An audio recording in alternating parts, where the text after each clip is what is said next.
ನಮಸ್ತೆ Anvay kitchen and ಕ್ರಿಯೇಷನ್ಸ್ಗೆ ಸ್ವಾಗತ. Friends, ನಾನಿವತ್ತು ಉಪಯೋಗಕ್ಕೆ ಬರದೇ ಇರುವಂತಹ, ಸ್ಟಿಚ್ ಮಾಡಲಿಕ್ಕೂ ಬರದೇ ಇರುವಂಥ ಹಳೆಯದಾಗಿರುವಂಥ ಶರ್ಟ್ ಪೀಸ್ಗಳು ಮನೆಯಲ್ಲಿ ಇದ್ದರೆ ಅದನ್ನ ಹಾಗೆ ಇಡೋದ್ರ ಬದಲು ನಾನಿವತ್ತು ವೀಡಿಯೋದಲ್ಲಿ ತೋರಿಸಿದ್ದೀನಲ್ಲ ಆ ರೀತಿಯಾಗಿ ಮಾಡಿಕೊಂಡ್ರೆ ಉಪಯೋಗವೂ ಆಗುತ್ತೆ. ಮತ್ತು ನೋಡಿ, ಈ ರೀತಿ ಶರ್ಟ್ ಪೀಸಿಂದ ನಾವು ಸುಂದರವಾದ ವಸ್ತುವನ್ನು ಕೂಡ ರೆಡಿ ಮಾಡ್ಬೋದು. ನಾನಿಲ್ಲಿ ಒಂದು ಶರ್ಟ್ ಪೀಸನ್ನು ತೊಗೊಂಡು ಅದನ್ನು ಓಪನ್ ಮಾಡಿಕೊಂಡು ಸುಮಾರು 17 ಇಂಚಷ್ಟು ಇದನ್ನು ಕಟ್ ಮಾಡ್ಕೊಂಡಿದ್ದೀನಿ. 4 ಕಡೆ ಭಾಗನೂ ಕೂಡ 17 ಇಂಚು ಬರೋ ರೀತಿಯೇ ನಾನು ಕಟ್ ಮಾಡ್ಕೊಂಡಿದ್ದೀನಿ. ಇದೇ ರೀತಿ ನಾನು ಇನ್ನೊಂದು ಪೀಸನ್ನು ಕಟ್ ಮಾಡ್ಕೊಂಡಿದ್ದೀನಿ. ಟೋಟಲಾಗಿ 2 ಪೀಸ್ಗಳನ್ನು ನಾನು ಈ ರೀತಿಯಾಗಿ ಕಟ್ ಮಾಡ್ಕೊಂಡಿದ್ದೀನಿ, 17 ಇಂಚು ಬರೋ ರೀತಿ.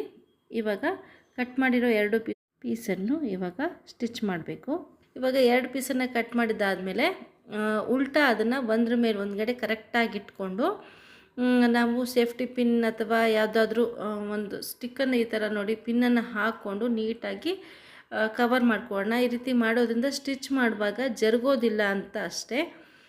ನೋಡಿ, ಈ ರೀತಿ ಮಾಡಿಕೊಂಡು ನಾವು ಇದನ್ನು ಸ್ಟಿಚ್ ಮಾಡ್ಕೊಳ್ಬೇಕು. ಫುಲ್ಲು 4 ಬದಿಗೂ ಸ್ಟಿಚ್ ಮಾಡಬೇಕು. ಮಧ್ಯೆ ಮಾತ್ರ ಸ್ವಲ್ಪ ಒಂದು ಹ್ಯಾಂಡ್ ಹಿಡಿಯೋಷ್ಟು ಓಪನ್ ಬಿಟ್ಕೊಂಡು ಉಳಿದಿದ್ದಷ್ಟು ಕಡೆ ನಾವು ಇದನ್ನು ಸ್ಟಿಚ್ ಮಾಡಿಕೊಂಡು ಬರಬೇಕು. ನಾನಿವಾಗ ಇದನ್ನು ಸ್ಟಿಚ್ ಮಾಡ್ಕೊಂಡು ತೊಗೊಂಬರ್ತೀನಿ. ನಾನು ಮಷಿನ್ ಸ್ಟಿಚ್ಚನ್ನು ಹಾಕಿದ್ದೀನಿ. ಮಷಿನ್ ಇಲ್ಲ ಅಂತಂದರೆ ಹ್ಯಾಂಡ್ ಸ್ಟಿಚ್ ಕೂಡ ಮಾಡ್ಬೋದು. ನೋಡಿ, ಈ ರೀತಿಯಾಗಿ ಸ್ಟಿಚ್ ಮಾಡಿಕೊಂಡು ಡಬಲ್ ಸ್ಟಿಚ್ ಆಲ್ರೆಡಿ ಹಾಕೊಂಬಂದಿದ್ದೀನಿ.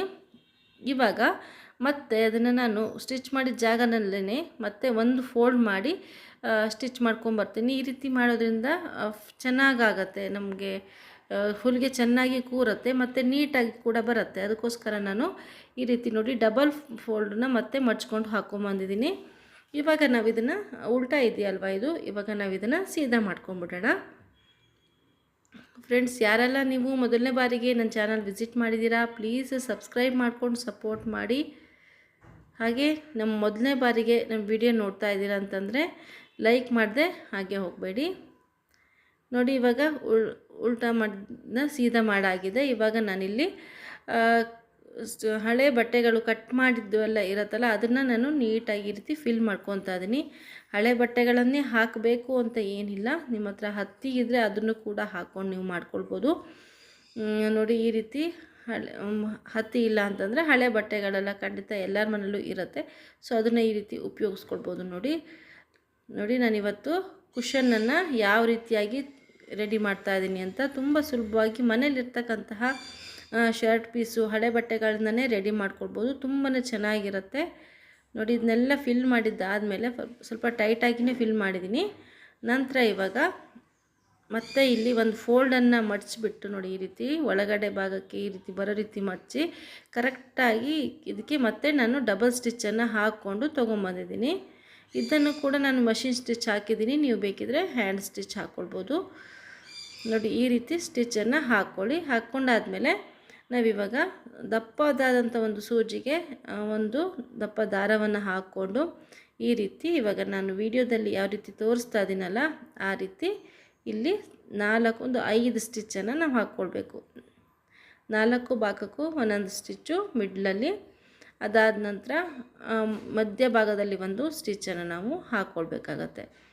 ಇದನ್ನ ಹಾಕುವಾಗ ಸ್ವಲ್ಪ ಕೇರ್ಫುಲ್ಲಾಗಿ ಹಾಕ್ಕೊಳ್ಳಿ. ಕೈಗೆಲ್ಲ ಸೂಜಿ ಚುಚ್ಕೊಳ್ಳೋ ಚಾನ್ಸಸ್ ಇರುತ್ತೆ, ನಿಧಾನವಾಗಿ ನೋಡ್ಕೊಂಡು ಹಾಕ್ಕೊಳ್ಳಿ. ಇಲ್ಲಿ ದಾರವನ್ನು ಸ್ವಲ್ಪ ದಪ್ಪನಾಗಿ ಒಂದು ಗಂಟನ್ನು ಹಾಕ್ಕೊಳ್ಬೇಕು, ಇಲ್ಲಾಂತಂದರೆ ಸ್ಟಿಫಾಗಿ ಕೂರೋದಿಲ್ಲ. ಅದಕ್ಕೋಸ್ಕರ ದಪ್ಪನಾದಂಥ ಒಂದು ನಾಟನ್ನು ಹಾಕ್ಕೊಂಡು ಟೈಟಾಗಿ ಎಳೆದು ಇನ್ನೊಂದು ಕಡೆಯೂ ಕೂಡ ನಾಟನ್ನು ಹಾಕ್ಕೊಳ್ಳೋಣ. ಈ ರೀತಿಯೂ ಮಾಡ್ಬೋದು, ಅಥವಾ ಸೂಜಿನ ಡಬಲ್ ಸ್ಟಿಚ್ ಥರ ಹೀಗೆ ಹಾಕ್ಕೊಂಡು ಕೂಡ ನೀವು ನಾಟ್ ಹಾಕ್ಕೊಂಡು ಒಂದೇ ನಾಟ್ ಹಾಕ್ಕೊಂಡ್ರೆ ಸಾಕಾಗುತ್ತೆ. ಆ ರೀತಿಯೂ ಕೂಡ ಮಾಡ್ಕೊಳ್ಬೋದು. ನಾನು 2 ಕಡೆಯೂ ಕೂಡ ದಪ್ಪನಾದ ನಾಟನ್ನೇ ಕೂಡ ಹಾಕ್ಕೊಂಡಿದ್ದೀನಿ. ಈ ರೀತಿ ಮಾಡಿದ್ರೆ ಚೆನ್ನಾಗಿ ನಮಗೆ ಬಾಳಿಕೆ ಬರುತ್ತೆ ಅಂತ ಅಷ್ಟೇ. ನೋಡಿ, ನಾನು ವಿಡಿಯೋದಲ್ಲಿ ಯಾವ ರೀತಿ ತೋರಿಸ್ತೀನೋ ಅದೇ ರೀತಿ ಸ್ಟಿಚ್ ಮಾಡ್ಕೊಳ್ಳಿ, ತುಂಬಾ ಚೆನ್ನಾಗಾಗುತ್ತೆ. ನೋಡಿ, ಇರುವಂಥ ಶರ್ಟ್ ಪೀಸು ಮತ್ತು ಹಳೆ ಬಟ್ಟೆಯಿಂದ ಎಷ್ಟು ಚೆನ್ನಾಗಿರುವಂಥ ವಸ್ತು ರೆಡಿ ಆಗುತ್ತೆ ಅಂತ. ನೋಡಿ, ಇನ್ನೊಂದು ಕಡೆಗೂ ಕೂಡ ನಾನು ಇದೇ ರೀತಿಯಾದಂಥ ಒಂದು ಸ್ಟಿಚ್ಚನ್ನು ಹಾಕ್ತೀನಿ. ನೋಡಿ, ನಾನು ಕೈ ಬೆರಳು ಅಳತೆಯನ್ನು ಮಾಡಿಕೊಂಡು ಇದಕ್ಕೆ ನಾನಿಲ್ಲಿ ಹಾಕ್ಕೊತಾ ಇದ್ದೀನಿ. ಫ್ರೆಂಡ್ಸ್, ವಿಡಿಯೋ ಇಷ್ಟ ಆದರೆ ಲೈಕ್ ಮಾಡಿ, ಶೇರ್ ಮಾಡಿ, ಕಮೆಂಟ್ಸ್ ಮಾಡಿ, ಸಬ್ಸ್ಕ್ರೈಬ್ ಮಾಡದೆ ಹಾಗೆ ಹೋಗಬೇಡಿ. ನಮ್ಮ ಚಾನಲಲ್ಲಿ ಇದೊಂದೇ ಅಲ್ಲ, ಕ್ರಾಫ್ಟ್ ವೀಡಿಯೋಗಳು, ರಂಗೋಲಿ ವೀಡಿಯೋಗಳು ಎಲ್ಲ ಕೂಡ ಬರ್ತಾ ಇರುತ್ತೆ. ಅಡುಗೆ ವೀಡಿಯೋ ಕೂಡ ಹಾಕ್ತಾ ಇರ್ತೀನಿ. ಎಲ್ಲವನ್ನು ಕೂಡ ವಾಚ್ ಮಾಡೋದನ್ನು ಮರಿಬೇಡಿ. ನೋಡಿ, ಈ ರೀತಿ ನಾಟ್ ಹಾಕ್ಕೊಂಡು ಎರಡು ಕಡೆನೂ ಫುಲ್ ಸ್ವಲ್ಪ ಟೈಟಾಗಿನೇ ಎಳ್ಕೊಂಡ್ರೆ ಒಂದು ಸ್ಟಿಫಾಗಿ ಕೂರುತ್ತೆ ಮತ್ತು ಬಟ್ಟೆ ಆ ಕಡೆ ಈ ಕಡೆ ಜರುಗೋದಿಲ್ಲ ಅನ್ನೋ ಕಾರಣಕ್ಕೆ ಈ ರೀತಿ ನಾವು ಸ್ಟಿಚ್ಚನ್ನು ಹಾಕ್ಕೊಳ್ಬೇಕಾಗತ್ತೆ. ನೋಡಿ, ನಾನು ಇನ್ನೂ ಉಳಿದಿರೋ 4 ಸ್ಟಿಚ್ಚನ್ನು ಹಾಕ್ಕೊಂಡು ಬಂದು ಈ 3 ಸ್ಟಿಚ್ಚನ್ನು ಹಾಕ್ಕೊಂಡು ಬಂದು ತೋರಿಸ್ತೀನಿ ಯಾವ ರೀತಿ ಬಂದಿದೆ ಅಂತ. ನೋಡಿ, ಇವಾಗ 4 ಸ್ಟಿಚ್ ಹಾಕಿದ್ದೀನಿ. ಇವಾಗ ಮಿಡ್ಲಲ್ಲಿ ಒಂದು ಸ್ಟಿಚ್ಚನ್ನು ಹಾಕ್ಕೊಂಬಿಡೋಣ. ಇದು ಅಷ್ಟೇ ಸ್ವಲ್ಪ ಕೇರ್ಫುಲ್ಲಾಗಿ ಹಾಕ್ಕೊಳ್ಬೇಕು.